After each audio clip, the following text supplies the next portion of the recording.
Warahmatullahi taala wabarakatuh. Salam sejahtera bagi kita semua. Anak Bapak harapkan anak-anak Bapak semua dalam keadaan sehat walafiat.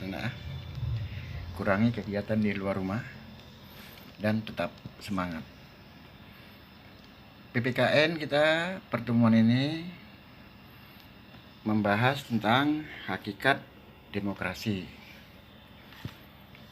Hakikat demokrasi.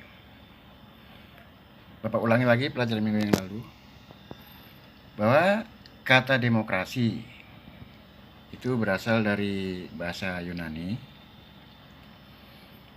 yakni dua kata, yaitu kata demos artinya rakyat dan kata kratos yang artinya pemerintahan.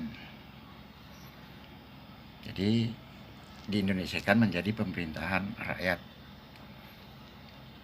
Baik, maknanya satu, makna demokrasi menurut Kamus Besar Bahasa Indonesia, demokrasi merupakan istilah politik yang berarti pemerintahan rakyat. Hal tersebut dapat diartikan bahwa dalam sebuah negara, demokrasi kekuasaan tertinggi berada di tangan rakyat. Saya ulangi tadi sebuah negara yang demokrasi, bahwa kekuasaan tertinggi itu berada di tangan rakyat dan dijalankan langsung oleh rakyat atau wakil-wakil yang mereka pilih di bawah sistem pemerintahan atau pemilihan bebas. Itu makna daripada demokrasi tadi. Arti daripada demokrasi menurut Kamus Besar Bahasa Indonesia. Kita lanjut. Seorang presiden atau mantan presiden Amerika Serikat itu bernama Abraham Lincoln. Abraham Lincoln ini seorang presiden dari masyarakat biasa.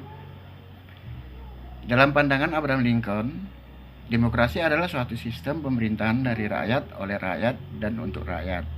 Artinya, rakyat dengan serta-merta mempunyai kebebasan untuk melakukan semua aktivitas kehidupan, termasuk aktivitas politik, tanpa adanya tekanan dari pihak manapun. Karena pada hakikatnya yang berkuasa adalah rakyat untuk kepentingan bersama. Dengan demikian, sebagai sebuah konsep politik, demokrasi adalah landasan dalam menata sistem pemerintahan negara yang terus berproses ke arah yang lebih baik. Berikutnya, demokrasi adalah pelembagaan dari kebebasan, artinya kebebasan yang dimiliki rakyat, diatur dan diarahkan oleh sebuah lembaga kekuasaan yang bersumber kekuasaannya berasal dari rakyat dan dijalankan sendiri oleh rakyat. Nah, kalau tadi itu yang hakikat demokrasi. Sekarang klarifikasi demokrasi. Yang kedua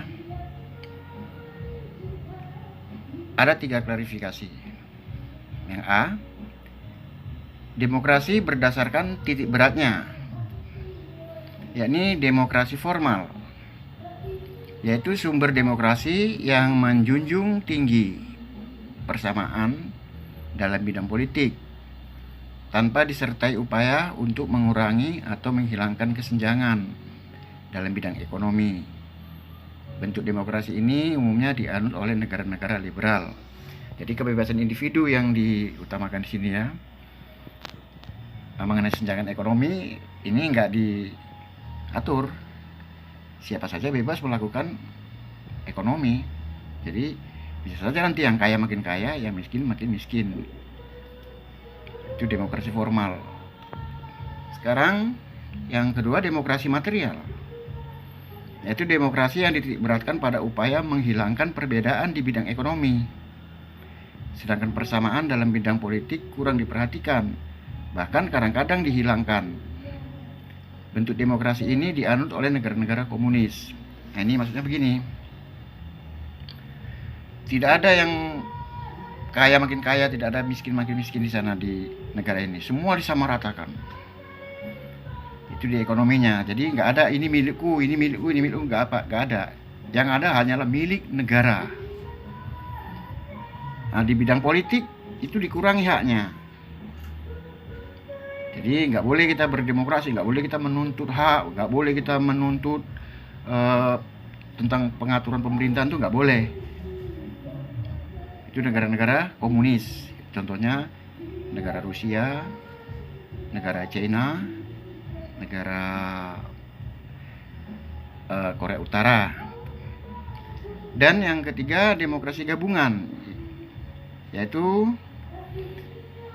bentuk demokrasi yang mengambil kebaikan serta membuang keburukan dari bentuk demokrasi formal dan material.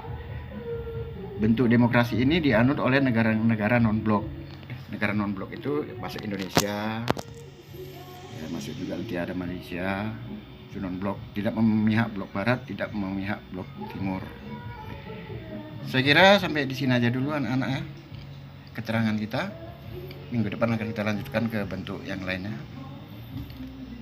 Harapan Bapak kalian tetap semangat ya, jangan bosan ya dengan belajar daring ini. Jaga kesehatanmu, kurangi kegiatan di luar rumah. Assalamualaikum warahmatullahi wabarakatuh. Salam sejahtera bagi kita semua. Selamat belajar dan tetap semangat.